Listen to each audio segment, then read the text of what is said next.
Zdravím všetkých milovníkov dobrého jedla.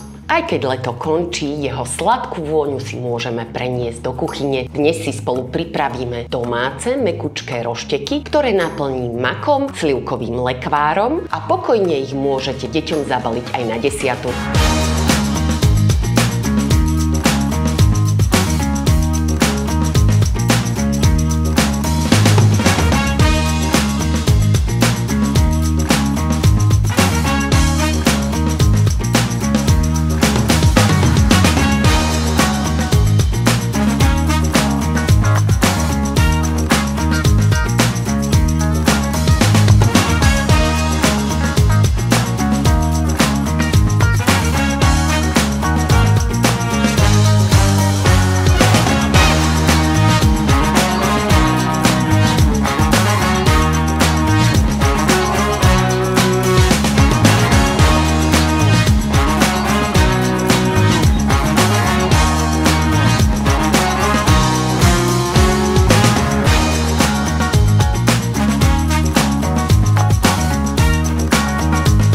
Pripravte si aj vy mekučké rošteky s kvalitnými produktmi od CBA.